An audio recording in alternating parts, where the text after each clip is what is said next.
Class 8 NCERT फसल उत्पादन एवं प्रबंध। ग्रीष्मावकाश में पहेली एवं बूझो अपनी चाचा के घर गए। उनके चाचा एक किसान हैं। एक दिन उन्होंने खेत में कुछ औजार देखे, जैसे कि खुरपी, दरांती, बेलचा, हल इत्यादि।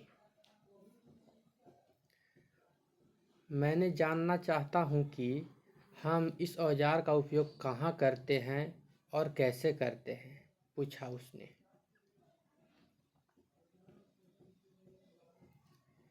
आप पढ़ चुके हैं कि सभी सजीवों को भोजन की आवश्यकता पड़ती है। पौधों अपना भोजन स्वयं बना ले सकते हैं, क्योंकि आपको याद है कि हरे पौधे अपना भोजन किस प्रकार प्रकाश संश्लेषण करते हैं। प्रकाश संश्लेषण के द्वारा हरे पौधे भोजन बनाते हैं। मनुष्य सहित सभी जंतु भोजन बनाने में असमर्थ हैं। तो जंतुओं के भोजन का स्रोत क्या है? परंतु हम भोजन ग्रहण ही क्यों करते हैं? आप जानते हैं कि सजीव भोजन से प्राप्त ऊर्जा का उपयोग विभिन्न जैविक प्रक्रमों में, जैसे पाचन, श्वसन एवं उत्सर्जन के संपादन में करते हैं। हम अपना भोजन पौधों एवं अथवा जंतुओं या दोनों से ही प्राप्त करते हैं। उसने पूछा, क्योंकि हम सभी को भोजन की आवश्यकता होती है, अतः हम अपने देश के इतने अधिक लोगों को भोजन किस प्रकार उपलब्ध करा सकते हैं। भोजन का बड़े स्तर का उत्पादन करना आवश्यक है। एक विशाल जनसंख्या को भोजन प्रदान करने के लिए इसका नियमित उत्पादन, उचित प्रबंधन एवं वितरण आवश्यकता है।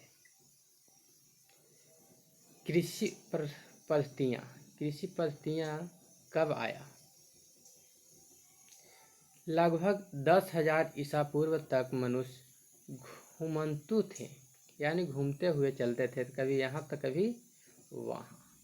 वे एक स्थान से दूसरे स्थान तक भोजन एवं आवास की खोज में समूह में विचरण करते रहते थे। वे कच्चे फल और सब्जियां खाते थे और उन्होंने भोजन के लिए जंतुओं का शिकार करना पड़ता था। प्रारंभ किया। कालांतर में खेती कर चावल, गेहूं, अन्य खाद्य फसलों का उत्पादन कर सके। इस प्रकार कृषि का प्रारंभ हुआ। जब एक ही किस्म के पौधे किसी स्थान पर बड़े पैमाने पर उगाए जाते हैं तो इसे फसल कहते हैं। उदाहरण के लिए गेहूं के फसल का अर्थ है कि खेती में उगाए जाने वाले सभी पौधे गेहूं के हैं। आप जानते हैं कि फसलें विभिन्न प्रकार की होती हैं, जैसे कि अन्न, सब्जियां एवं फल। जिस मौसम में यह पौधे उगाए जाते हैं उसके आधार पर हम फसलों को वर्गीकरण कर सकते हैं। भारत एक विशाल देश है। यहाँ तापमान, आर्द्रता और वर्षा जैसी जलवायु परिस्थितियाँ एक क्षेत्र से दूसरे क्षेत्र में विभिन्न है, यानी अलग अलग है। अतः देश के विभिन्न भागों में विविध प्रकार की फसलें उगाई जाती है। इस विविधता के बावजूद मोटे तौर पर फसलों को दो वर्गों में बांटा जा सकता है। वे इस प्रकार हैं। खरीफ फसल, वह फसल जिन्हें वर्षा ऋतु में बोया जाता है, खरीफ फसल कहलाता है। भारत में वर्षा ऋतु सामान्यतः जून से सितंबर तक होती है। धान, मक्का, सोयाबीन, मूंगफली, कपास इत्यादि खरीफ फसलें हैं। रबी फसल। रबी फसल में शीत ऋतु अक्टूबर से मार्च तक में उगाई जाती है। वही उगाई जाने वाली फसलें रबी फसल कहलाती है। यानी शीत ऋतु में जो उगाई जाती है अक्टूबर से मार्च तक, उसे रबी फसल बोलते हैं। इसमें क्या क्या आ जाएगा? तो गेहूं, चना, मटर, सरसों, अलसी रबी फसल के उदाहरण हैं। गेहूं, चना, मटर, सरसों ये सब क्या है? रबी फसल का उदाहरण है। इसके अलावा कई स्थानों पर दाल और सब्जियां ग्रीष्म में उगाई जाती हैं। आधारिक फसलें उदाहरण। आधारिक फसलें फसतियाँ। धान को शीत ऋतु में क्यों नहीं उगाया जा सकता है? धान को बहुत अधिक पानी की आवश्यकता होती है, अतः इसे केवल वर्षा ऋतु में ही उगाई जाती है।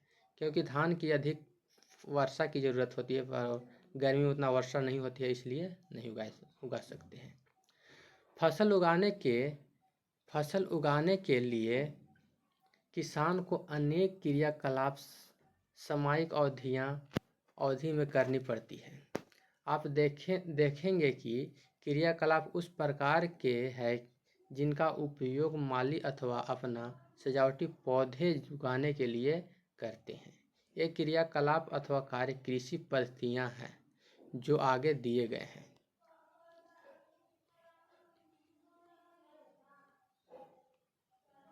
जैसे में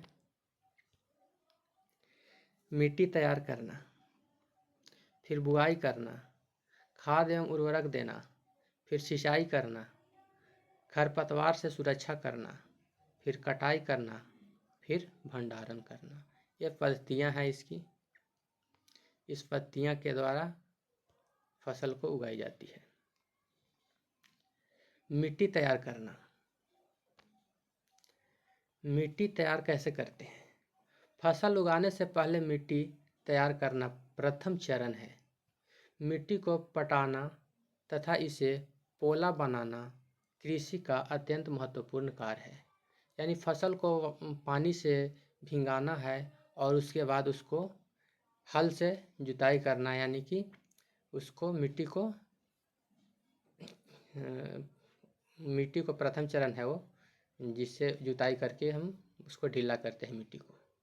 मिट्टी को पटाना, इसे पोला बनाना यानी कि ढीला करना कृषि का अत्यंत महत्वपूर्ण कार्य है। इससे जड़ें भूमि में गहराई तक जा सकती है। यानी कि ढीला रहता है तो जड़ें गहराई तक जाती है। पोली मिट्टियों में गहराई से धंसी जड़ें भी सरलता से श्वसन कर सकती है। पोली मिट्टी किस प्रकार पौधे की जड़ों को सरलता से श्वसन करने में सहायता करती है? पोली मिट्टी जो है एकदम भुरभुरा होता है। पोली मिट्टी में रहने वाले केंचुओं और सूक्ष्म जीवों की वृद्धि करने में सहायता करती है। यदि भुरभुरा मिट्टी रहेगा तो उसमें केंचुआ अपना हॉल बनाते हैं और उसमें रहते हैं, छोटा छोटा जीव रहते हैं। यह जीव किसानों के मित्र हैं क्योंकि यह मिट्टी को और पटसन पोला करते हैं, यानी और ही क्या कहते हैं, यानी धुल्ला करते हैं और मिट्टी को और महीन कर देते हैं तथा ह्यूमस बनाते हैं। परंतु मिट्टी को पलटना और पोला करना क्यों आवश्यक है? आप पिछली कक्षाओं में पढ़ चुके होंगे कि मिट्टी में खनिज, जल, वायु, कुछ सजीव होते हैं। इसके अतिरिक्त मृत पौधे, जंतु भी मिट्टी में पाए जाते हैं।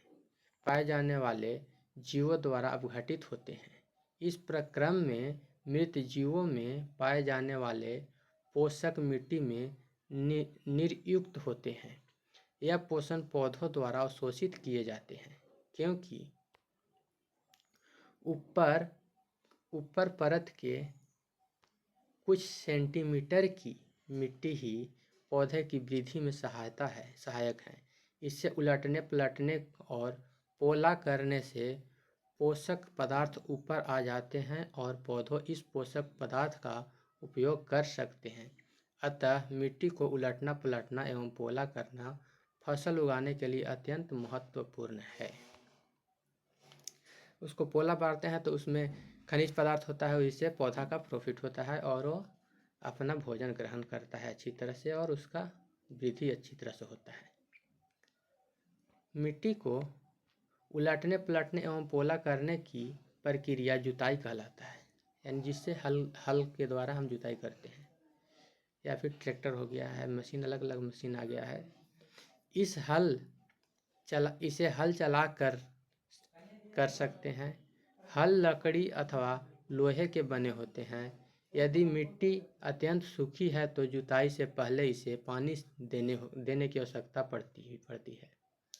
जुते हुए खेत में मिट्टी के बड़े बड़े ढेले भी होते हैं। इन्हें एक पाटल की सहायता से तोड़ना आवश्यक है, जिससे पसट किया जाता है, मिट्टी को एकदम ढेला को फोड़ दिया जाता है, एक लंबा सा रहता है। बुआई एवं सिंचाई के लिए खेत को समतल करना आवश्यक है।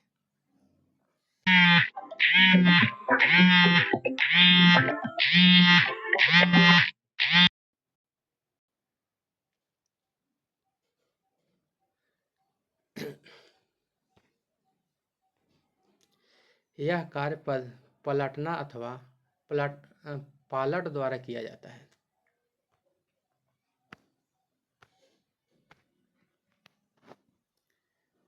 कभी कभी जुताई से पहले खाद दी जाती है।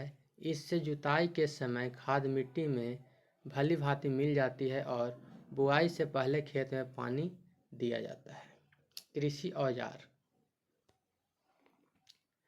अच्छी उपज के लिए बुआई से पहले मिट्टी को भुरभुरा करना आवश्यक है। यह कार्य अनेक औजारों से किए जाते हैं। हल, कुदाली, कल्टीवेटर इस कार्य में उपयोग की जाने वाली प्रमुख औजारें हैं। हल ऐसे होता है, ऐसे, ये हल हो गया, और कुदाल होता है, ऐसे रहता है,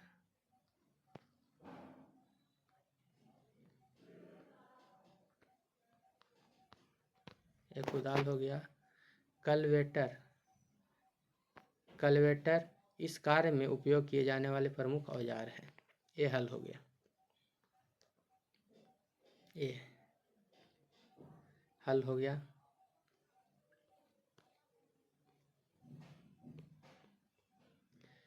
हल, प्राचीन काल से ही हल का उपयोग जुताई, खाद, उर्वरक मिलाने, खरपतवार निकालने एवं मिट्टी की खुरचने के लिए किया जाता है।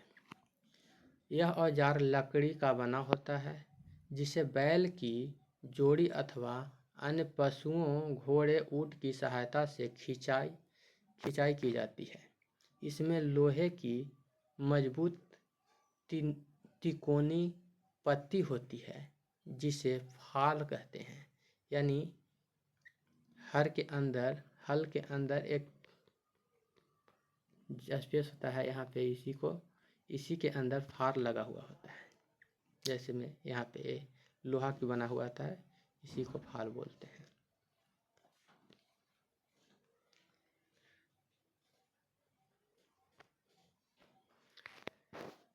हल का मुख्य भाग लंबी लकड़ी का बनी होती है, जिसे हल शैफ्ट कहते हैं। इसके एक ही सिरे पे हैंडल होती है तथा दूसरे सिरे जोत के डंडे से जुड़ा होता है, जिसे बैलों की गर्दन के ऊपर रखा जाता है। एक जोड़ा बैल एवं एक आदमी इसे सरलता से चला सकता है। आजकल लोहे की हल तेजी से देसी लकड़ी के हल की जगह ले रही है। यानी आज के डेट में हम लकड़ी के जगह पे लोहे का उपयोग कर रहे हैं। कुदाली क्या है? यह एक सरल औजार है जिसका उपयोग खरपतवार निकालने एवं मिट्टी को पोला करने के लिए किया जाता है। इसमें लकड़ी अथवा लोहे की छड़ होती है जिसके एक सिरे पर लोहे की चौड़ी और मुट्ठी प्लेट की तरह लगा हुआ रहता है। ये देखिए, ये लोहे के हल हो गया। ये पकड़ने के स्थान हो गया, ये हैंडल हो गया। ये जो इसमें बैल बना रहता है। ये छड़ की डंठल हो गया। ये मुड़ी हुई प्लेट है, इसी मिट्टी के अंदर जाता है।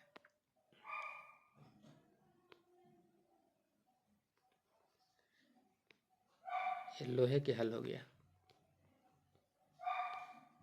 कुदाली नहीं, ये लोहे की हल है, इसी को बोलते हैं। एक देहात में कुदाल होता है, ये इस तरह का होता है।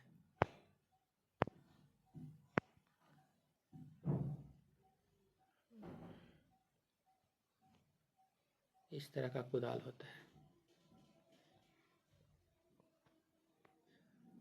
उससे मिट्टी को खुरेचा जाता है।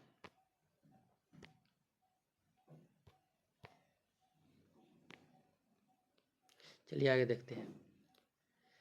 लगी होती है जो ब्लेड की तरह कार्य करता है। इसका दूसरा सिरा पशुओं द्वारा खींचा जाता है। ये लोहे की हल की बात बोल रहा है। कल्टीवेटर आजकल जुताई ट्रैक्टर द्वारा संचालित कल्टीवेटर से की जाती है। कल्टीवेटर का उपयोग से श्रम एवं समय दोनों की बचत होती है। कल्टीवेटर का मतलब बोल रहा है कि हल, ट्रैक्टर के पीछे एक हल लगा रहता है जो लोहे के रहती है, इसी कल्टीवेटर बोला जा रहा है। ये लगा हुआ है। कल्टीवेटर को ट्रैक्टर द्वारा चलाते हुए। अब आगे देखिए बुआई फसल उत्पादन का सबसे महत्वपूर्ण चरण है। बोने से पहले अच्छी गुणवत्ता वाले साफ एवं स्वस्थ बीजों की चयन किया जाता है। किसान अधिक उपज देने वाले बीजों को प्राथमिकता देते हैं। अच्छी बीज होनी चाहिए, तभी तो अच्छी फसल होगी। बीजों का चयन क्यों किया जाता है? एक दिन मैंने अपनी माँ को देखा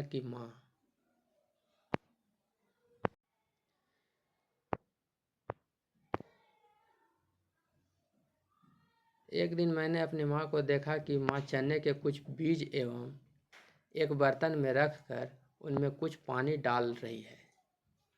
कुछ मिनट पश्चात कुछ बीज पानी के ऊपर तैरने लगे।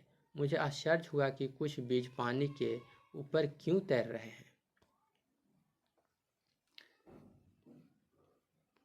एक बीकर लेकर इसे पानी में आधा भरिए। इसमें एक मुट्ठी गेहूं के दाने डालकर भली भांति हिलाइए। कुछ समय पश्चात प्रतीक्षा कीजिए। क्या कुछ बीज जल के ऊपर तैरने लगते हैं? जो बीज पानी में बैठ जाती है वे हल्के हैं या भारी हैं? क्षतिग्रस्त बीज खोखले हो जाते हैं और इस कारण हल्के होते हैं, अतः यह जल पर तैरने लगते हैं। अच्छे और स्वस्थ बीज को क्षतिग्रस्त बीजों से अलग करने की यह एक अच्छी विधि है। बुआई से पहले बीज बोने के औजारों के बारे में जानना आवश्यक है। चित्र 1.2 ए और बी में पीछे दिखा। ये देखिए, हल जुताई हो रहा है और इसमें बीज डाला जा रहा है।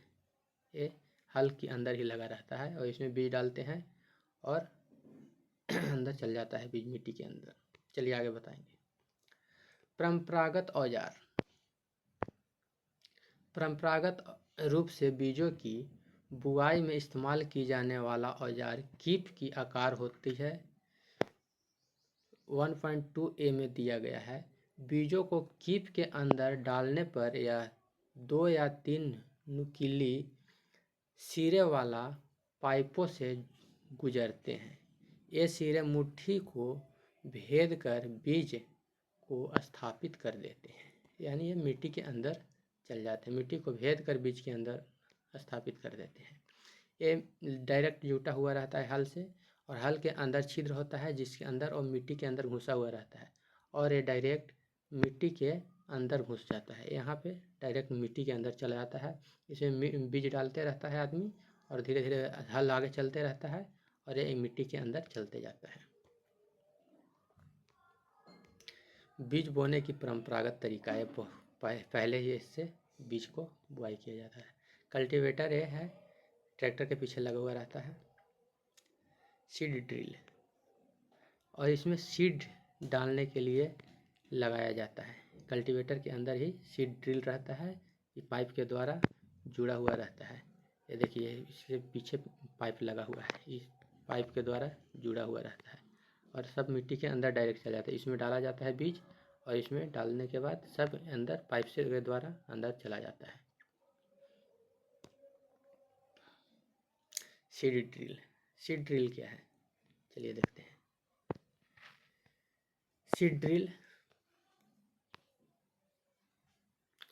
आजकल बुआई के लिए ट्रैक्टर द्वारा संचालित सीड ड्रिल 1.2B में यह उपयोग होता है।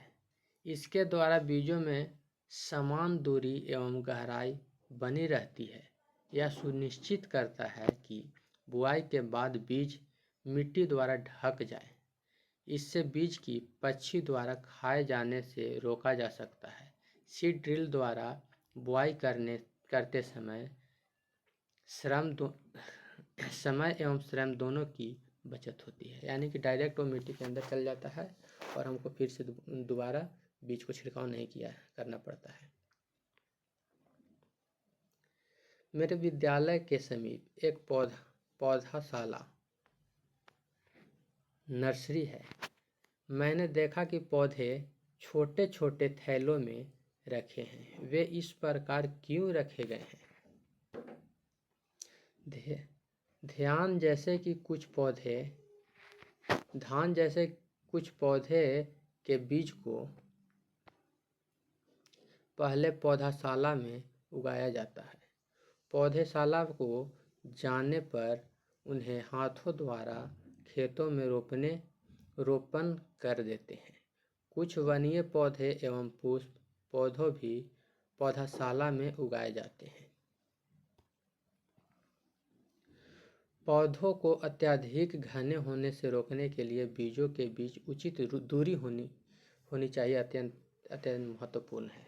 दूरी पे बनाए रखना भी महत्वपूर्ण है।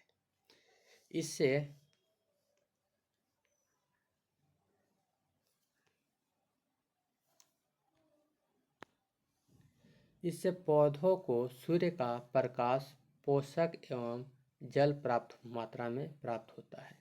अधिक घनेपन को रोकने के लिए कुछ पौधों को निकाल कर हटा दिया जाता है। ज़्यादा घना हो जाता है तो दिक्कत होती है, फसलें सही नहीं हो पाती है। खाद एवं उर्वरक मिलाना। खाद एवं उर्वरक कैसे मिलाते हैं? वे पदार्थ जिन्हें मिट्टी में पोषक स्तर बनाए रखने के लिए मिलाया जाता है उसे खाद एवं उर्वरक कहते हैं। मैंने एक खेतों में उगाने वाली स्वस्थ फसल पौधे को देखा, जबकि पास के खेतों में पौधे कमजोर थे। कुछ पौधे अन्य पौधों की तुलना में ज़्यादा अच्छी तरह से क्यों उगते हैं? क्योंकि उसको खाद्य पदार्थ अच्छी मिलती है, दूरी पे रहते हैं। मिट्टी फसल को खनिज पदार्थ प्रदान करती है। यह पोषक पौधे की वृद्धि के लिए आवश्यक है। कुछ क्षेत्रों में किसान खेत में एक के बाद दूसरी फसल उगाते रहते हैं। खेत कभी भी खाली नहीं छोड़े जाते हैं। कल्पना कीजिए कि पोषक का क्या होगा। फसलों के लगातार उगाने से मिट्टी में कुछ पोषकों की कमी हो जाती है। इस क्षति को पूरा करने हेतु किसान खेतों में खाद देते हैं। यह प्रक्रम खाद देना कहलाता है। अपर्याप्त खाद देने से पौधों कमज़ोर हो जाते हैं। खाद एक कार्बनिक जैविक पदार्थ है जो कि पौधों या जंतु अपशिष्ट से प्राप्त होते हैं। किसान पादप एवं जंतु अपशिष्टों को एक गड्ढे में डालते जाते हैं तथा इसका अपघटन होने के लिए खुले में छोड़ देते हैं। अपघटन कुछ सूक्ष्म जीवों द्वारा हो जाता है। अपघटित पदार्थ खाद के रूप में उपयोग किया जाता है।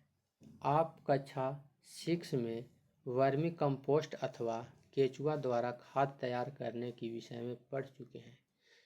वर्मी कंपोस्ट यानी कि वही जानवर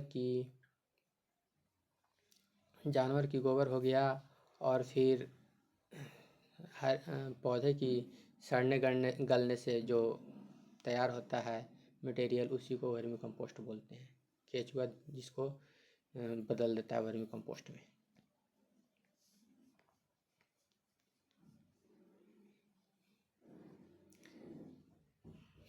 क्रियाकलाप दिया गया है। मूंग अथवा चने के बीज लेकर उन्हें अंकुरित कीजिए। इसमें से एक ही आकार वाले 3 नवोद्भिद छांट लीजिए।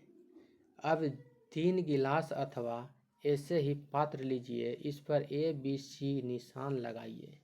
गिलास A में थोड़ी सी मिट्टी लेकर इसमें थोड़ी सी गोबर की खाद मिलाइए। गिलास B में समान मात्रा में मिट्टी लेकर उसमें थोड़ी सा यूरिया मिलाइए। गिलास C में कुछ मिट्टी लीजिए बिना कुछ मिलाए। अब इसमें पानी की समान मात्रा डालकर सुरक्षित स्थान पर रख दीजिए। प्रतिदिन पानी देते रहिए। 7 से 10 दिन बाद उसकी वृद्धि को नोटिस कीजिए। ये देखिए क्रियाकलाप किया जा रहा है। प्रयोग की तैयारी। देखिए बीज निकल गए धीरे धीरे। खाद एवं उर्वरक के साथ पौधों की वृद्धि। क्या तीनों गिलासों के पौधों में वृद्धि की गति एक समान है? किस गिलास में पौधों की वृद्धि बेहतर है? किस गिलास में पौधों की वृद्धि सबसे अधिक है? उर्वरक रासायनिक पदार्थ है जो विशेष पोषकों से समृद्ध होती है। खाद के कैसे भिन्न है? वे खाद से कैसे भिन्न है? उर्वरक का उत्पादन फैक्ट्रियों में किया जाता है। उर्वरक कहाँ किया जाता है? फैक्ट्री में बनाया जाता है। उर्वरक के कुछ उदाहरण हैं। उर्वरक के उदाहरण में हो गया जैसे यूरिया खाद है। ये कहाँ तैयार किया जाता है? फैक्ट्री में। अमोनिया फैक्ट्री में तैयार किया जाता है। Ammonia sulphate, super phosphate, potash, NPK, nitrogen, phosphorus और पोटेशियम, ये सबको कंपनी के द्वारा फैक्ट्री में तैयार किया जाता है।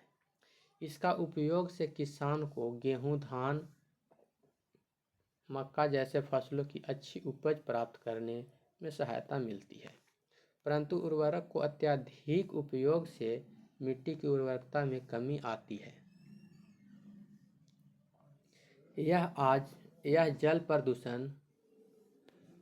प्रदूषण का भी स्रोत बन गए हैं। अतः मिट्टी की उर्वरकता बनाए रखने के लिए हमें उर्वरक के स्थान पर जैविक खाद का उपयोग करना चाहिए अथवा 2 फसलों के बीच में खेती को कुछ समय के लिए बिना कुछ उगाए छोड़ देना चाहिए। खाद के उपयोग से मिट्टी की गठन एवं जल अवशोषण क्षमता में भी वृद्धि होती है। इससे मिट्टी में सभी पोषकों की प्रतिपूर्ति हो जाती है। मिट्टी में पोषक की प्रतिपूर्ति का अन्य तरीका है फसल चक्रण। यह एक फसल के बाद खेत में दूसरे किस्म की फसल एकांतर रूप क्रम में उगाकर किया जा सकता है। पहले उत्तर भारत में किसान फलीदार चारा एक ऋतु में उगाते थे तथा गेहूँ दूसरी ऋतु में। इससे मिट्टी में नाइट्रोजन का पुनः पूरण होता रहता है। किसानों को इस पद्धति को अपनाने के लिए प्रोत्साहित किया गया है।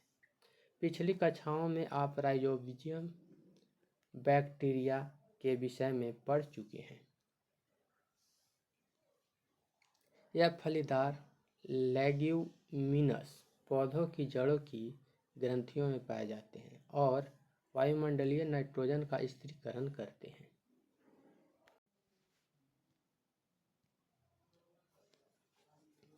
उर्वरक एवं खाद में अंतर। एक तरफ उर्वरक है, एक तरफ खाद है। उर्वरक जो हम घर पे तैयार करते हैं,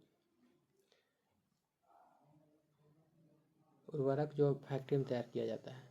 उर्वरक एक मानव निर्मित लवण है। और खाद एक प्राकृतिक पदार्थ है जो गोबर एवं पौधों के अवशेषों के विघटन से प्राप्त होते हैं। यानी पौधों के सड़ने गलने से गोबर से तैयार किए जाते हैं। उर्वरक का उत्पादन फैक्ट्री में होता है। खाद खेतों में बनाई जा सकती है। उर्वरक से मिट्टी को ह्यूमस प्राप्त नहीं होती है। खाद से मिट्टी को ह्यूमस प्रचुर मात्रा में प्राप्त होती है। उर्वरक में पदार्थ पोषक जैसे कि नाइट्रोजन, फास्फोरस, पोटेशियम प्रचुर मात्रा में होता है।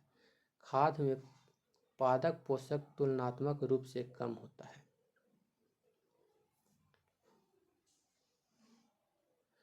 सारणी 1.1 में उर्वरक एवं खाद के बीच में अंतर बताए गए हैं। खाद के लाभ। जैविक खाद उर्वरक की अपेक्षा अधिक अच्छी मानी जाती है। इसका मुख्य कारण है इससे मिट्टी की जलाधारण क्षमता में वृद्धि होती है। इससे मिट्टी की भुरभुरी एवं सरंध्र हो जाती है। इसके कारण गैस विनिमय सरलता से होती है। इससे मित्र जीवाणुओं की संख्या में वृद्धि हो जाती है। इस जैविक खाद से मिट्टी का गठन सुधर जाती है।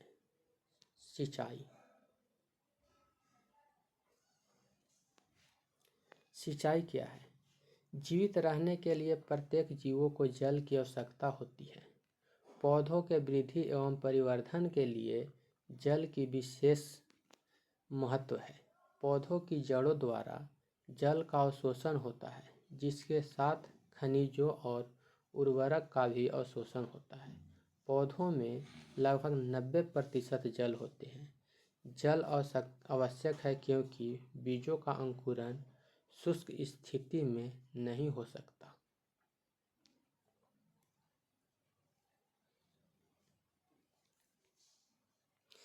जल में घुले हुए पोषक का स्थानांतरण। पौधों के प्रत्येक भागों में होता है। यह फसल की पोले एवं गर्म हवा से रक्षा करता है। स्वस्थ फसल वृद्धि के लिए मिट्टी की नमी को बनाए रखने के लिए खेत में नियमित रूप में जल देना आवश्यक है। निश्चित अंतराल पर खेत में जल देना सिंचाई कहलाता है। सिंचाई का समय एवं बारंबारता फसलों, मिट्टी एवं ऋतु में भिन्न होती है। गर्मी में पानी देने की बारंबारता अपेक्षाकृत अधिक होती है। ऐसा क्यों है? क्या यह मिट्टी एवं पत्तियों से जल वाष्पन की दर अधिक होने से होता है? इस वर्ष पानी देते समय मैं अधिक सतर्क हूँ। पिछली गर्मी में मेरे पौधे सूखे और मर जाते थे। सिंचाई के स्रोत कुएं, जलकूप, तालाब, झील, नदियाँ, बांध एवं नहर इत्यादि जल के स्रोत हैं।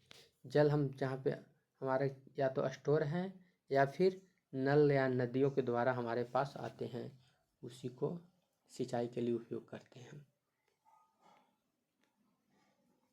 जैसे ये क्या हो गया, एक कुआं हो गया।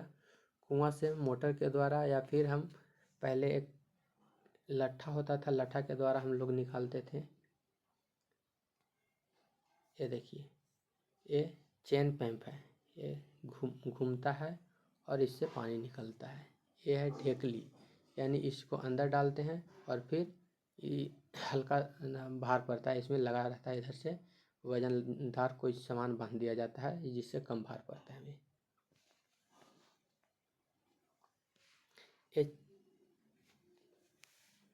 ये रहट हो गया, जिसमें ये बैल घूमते रहता है, ये चारों तरफ घूमते रहता है और ये भी चलते रहता है। रहट से एक दूसरे से कनेक्ट रहता है, यहाँ से दांत लगा हुआ रहता है, इसमें जॉइंट रहता है और ये घूमते रहता है भी। जब तक बैल घूमते रहेगा तब तक पानी आता रहेगा बाहर, इसी को रहट बोलते हैं। जल को ऊपर खींचने के लिए सामान्यतः पंप का उपयोग किया जाता है। पंप चलाने के लिए डीजल, बायोगैस, विद्युत एवं सौर ऊर्जा का उपयोग किया जाता है। सिंचाई के पारंपरिक तरीका है, क्या है?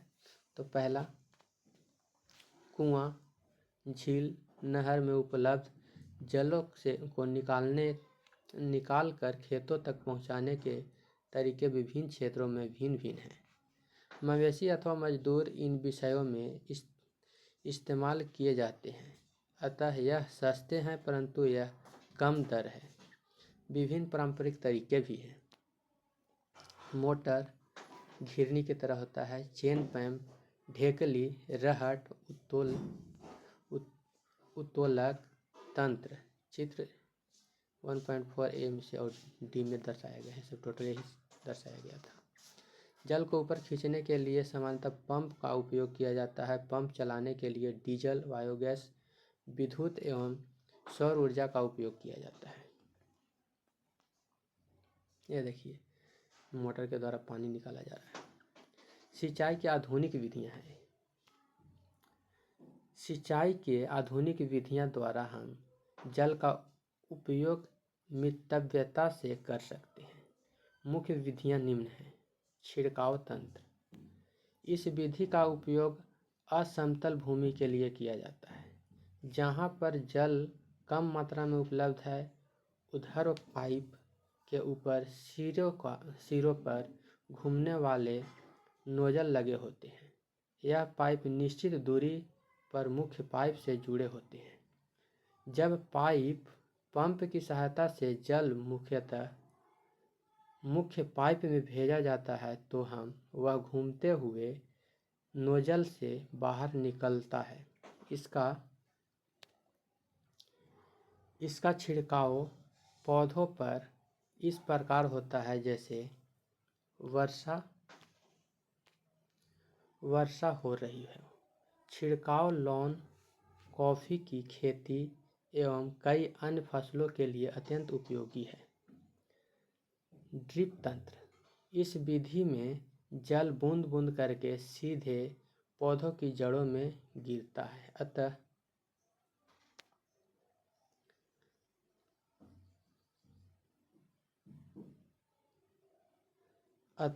ड्रिप तंत्र कहते हैं।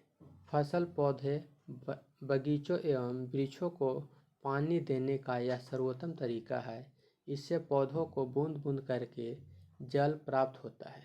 इस विधि में जल बिल्कुल व्यर्थ नहीं होता, अतः यह जल की कमी वाले क्षेत्र के लिए एक वरदान है।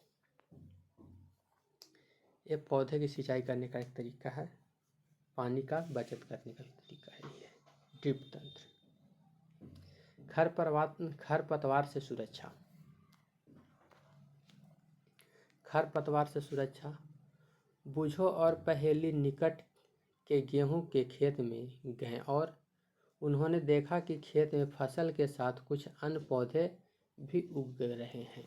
यहाँ पे फसल, कोई भी फसल होता है उसमें घास लगे हुए रहते हैं, कुछ अलग किस्म के पौधे भी लगे रहते हैं। खरपतवार वही कहलाता है।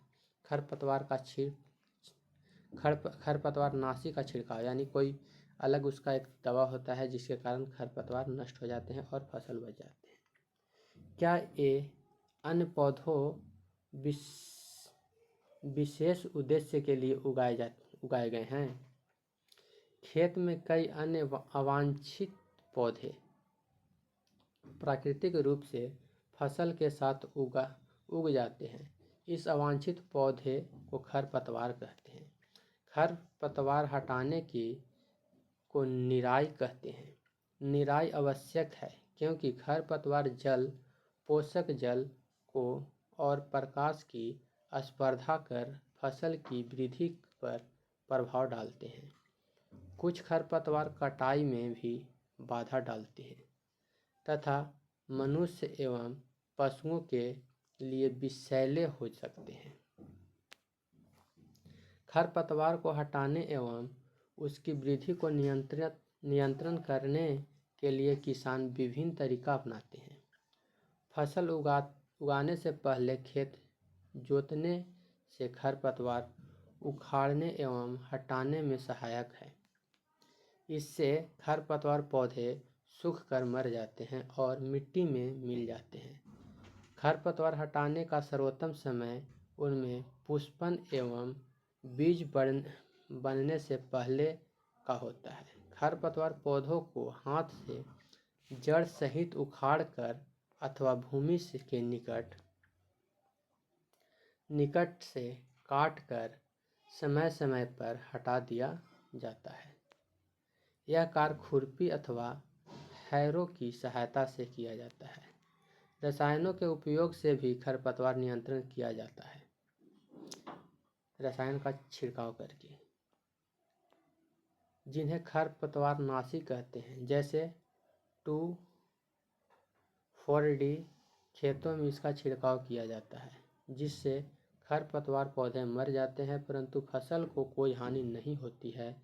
खरपतवार नाशी को जल में आवश्यकता अनुसार मिलाकर स्प्रे यानी फुहारा की सहायता से खेतों में छिड़काव करते हैं। यहाँ देखिए फुहारा के द्वारा पूरे पौधे पे डाला जा रहा है खरपतवार नाशी का छिड़काव। क्या खरपतवार नाशी का प्रभाव इसको छिड़कने वाले व्यक्ति पर ही पड़ सकता है? जैसे पहले बताया गया है कि खरपतवार की वृद्धि के समय तथा पुष्प एवं बीज बनने के पहले ही खरपतवार नाशी का छिड़काव करते हैं। खरपतवार नाशी के छिड़काव से किसान के स्वास्थ्य पर भी प्रभाव पड़ सकता है, अतः उन्हें इस रसायनों का प्रयोग सावधानी पूर्वक करना आवश्यक।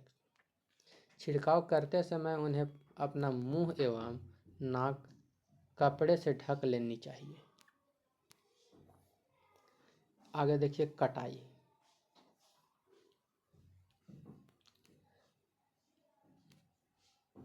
कटाई क्या है? फसल की कटाई एक महत्वपूर्ण कार्य है। फसल पक जाने के बाद उसे काटना यानी कटाई कहलाता है। कटाई के दौरान या तो पौधे को खींचकर उखाड़ लेते हैं अथवा उसे धरातल के पास से काट लेते हैं। यह अनाज फसल को पकाने में लगभग 3 से 4 महीना समय लगता है। हमारे देश में दरांती की सहायता से हाथ द्वारा कटाई की जाती है। ये दरांती यानी हंसुआ कहते हैं। हमारे देश में दरांती की सहायता से हाथ द्वारा कटाई की जाती है अथवा यह मशीन का उपयोग किया जाता है। एक मशीन का उपयोग किया जाता है जिसे हार्वेस्टर कहते हैं, यानी धान काटने की मशीन को ही हार्वेस्टर कहते हैं। काटी गई फसल से बीज दाने को भूसे से अलग करना होता है। इसे थ्रेसिंग कहते हैं। यानी हम खेत से बाहर यदि कर लिए हम तो उसे हम कटाई कहें, यानी हार्वेस्टर के द्वारा उसे अलग करना कटाई कहलाता है। और इसमें से दाना को अलग निकालना ही क्या कहलाता है? थ्रेसिंग। यानी थ्रेसिंग के द्वारा हम दाना को अलग कर लेते हैं, अनाज को अलग कर लेते हैं।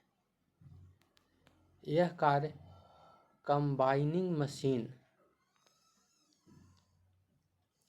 द्वारा किया जाता है, जो वास्तव में हार्वेस्टर और थ्रेशर का संयुक्त रूप है। छोटे खेतों वाले किसान अनाज के दाने को फसल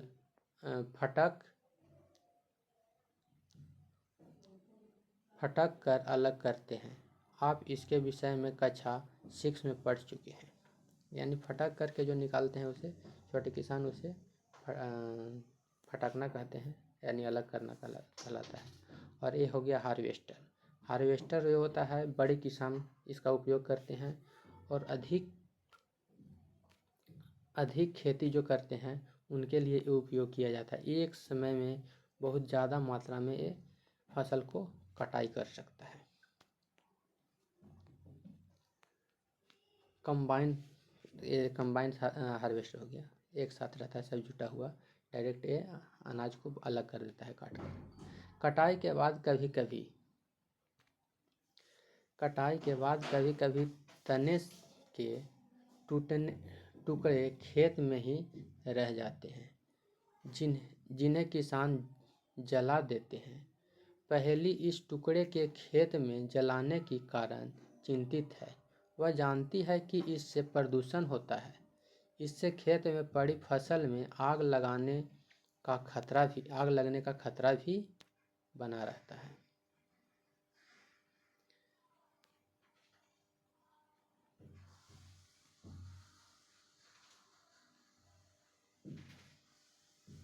ये छोटा हार्वेस्टर हो गया एक तरह से, इससे भूसी को अलग किया जाता है। कटाई पर्व कब कितने दिन का चलता है, कब किया जाता है? 3-4 महीने के कठोर परिश्रम के बाद कटाई का समय आता है। स्वर्णिम दानों से भरी खड़ी फसल किसानों के हृदय में उल्लास एवं अच्छी समय का भाव संचारित करता है। यह समय थोड़ी आराम करने एवं खुशी मारने का है, क्योंकि पिछली ऋतु के प्रयत्न यह फसल मिलती है। इसलिए भारत के सभी भागों में कटाई का समय हर्षोल्लास एवं खुशी का होता है। पुरुष एवं महिला सभी मिलकर इस पर्व को मनाते हैं। कटाई ऋतु के साथ कुछ विशेष पर्व जैसे पोंगल, वैसाखी, होली, दिवाली, नवान्या एवं बिहू जैसे हुई है, फसल कटने के बाद मनाया जाता है। अब है भंडारण। भंडारण क्या होता है? उत्पाद का भंडारण एक महत्वपूर्ण कार्य है। यदि फसल के दानों को अधिक समय तक रखना हो तो उसे नमी, कीट, चूहे, सूक्ष्मजीवों से सुरक्षित रखना होगा। ताज़ा फसल में नमी की मात्रा अधिक होती है।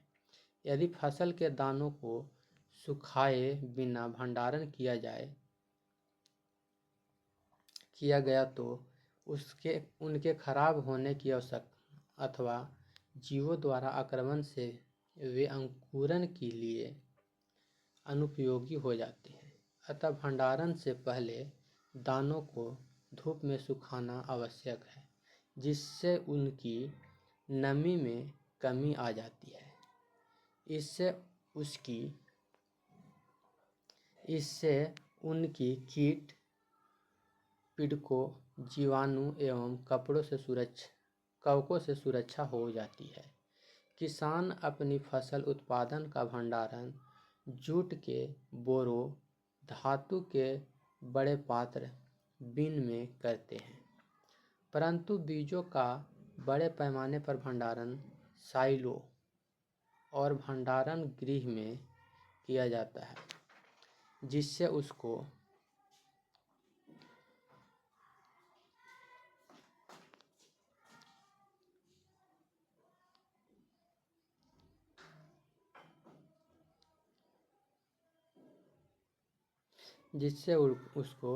पीड़कों जैसे कि चूहे एवं कीटों से सुरक्षित रखा जा सके, यानी उसको सुरक्षा रखा जा सकता है। नीम की सूखी पत्तियां घरों में अनाज के भंडारण में उपयोग किया जाता है। बड़े भंडारण गृहों में अनाज को पीड़कों एवं सूक्ष्मजीवों से सुरक्षित रखने के लिए रासायनिक उपचार भी किया जाता है। मैंने अपनी माँ को अनाज रखे लोहे के ड्रम में नीम की सूखी पत्तियाँ रखते देखा। मुझे आश्चर्य हुआ, क्यों? जैसे भंडारण किया गया है सब अनाज भंडारण है तो साइलो बनाया गया है, सब में अनाज को भंडारण किया गया है। ये अनाज भंडारण हुआ है घर में। अलग अलग तरीका है अनाज भंडारण करने के लिए। जंतुओं भोजन क्रियाकलाप अपनी अभ्यास पुस्तक में निम्न तालिका बनाकर उसे पूरा कीजिए। खाद्य पदार्थ स्रोत, दूध से क्या क्या से दूध मिलता है, तो गाय, भैंस, बकरी, ऊँट। इसी तरह से इसमें खाद्य पदार्थ और स्रोत के बारे में बता सकते हैं। इस सारणी को पूरी करने के महत्वपूर्ण उपयोग देखा होगा। पौधे की तरह ही जंतु भी अब हमें विभिन्न प्रकार के खाद्य पदार्थ प्रदान करते हैं। समुद्र के तलीय क्षेत्रों में रहने वाले लोग मछली का मुख्य आहार के रूप में उपयोग करते हैं। पिछली कक्षाओं में पौधों से प्राप्त होने वाले खाद्य पदार्थों के विषय में आप पढ़ चुके हैं। हमने अभी सीखा कि फसल उत्पादन के विभिन्न चरण हैं, बीजों का चयन, बुआई इत्यादि। इसी प्रकार घरों में अथवा फार्म में पालने वाले पालतू पशुओं को उचित भोजन आवश्यक एवं देखभाल की आवश्यकता होती है। जब यह बड़े पौधे पर किया जाता है तो इसे पशुपालन कहते हैं। मछली स्वास्थ्य के लिए अच्छा आहार है। हमें मछली को कॉड लिवर तेल मिलता है मछली से, जिसमें विटामिन डी अधिक मात्रा में पाया जाता है। मछली के कॉड लिवर में विटामिन डी अधिक मात्रा में होता है। ये हमारा चैप्टर ख़त्म हुआ। ये कुछ सारणी दिए गए हैं, इसमें क्वेश्चन बनेगा। जैसे में कृषि पद्धतियाँ क्या है, पशुपालन किसे कहते हैं, फसल क्या है, उर्वरक क्या है, भंडारण गृह क्या है, कटाई क्या है, सिंचाई क्या है, खरीफ फसल क्या है, खाद क्या है, हल क्या है, रबी क्या है, बीज क्या है, साइलो क्या है, बुआई क्या है, भंडारण क्या है, थ्रेसिंग क्या है, खरपतवार क्या है, खरपतवार नाशी फटकना क्या है। ये सब आपको आंसर देना है। ये सारणी दिया गया है, इसे एक बार देख लेते हैं। शॉर्ट में बनाया गया है। जैसे में हम लोग पढ़े हैं, आप अपनी बढ़ती हुई जनसंख्या को भोजन प्रदान करने के लिए हमें विशिष्ट कृषि पद्धतियों को अपनाना होगा। यानी हम लोग की जनसंख्या बढ़ रहा है तो ज़्यादा मात्रा में हम लोग की कृषि का उत्पादन चाहिए। किसी स्थान पर उगाए जाने वाले एक ही प्रकार के पौधे को क्या कहते हैं, तो फसल कहते हैं।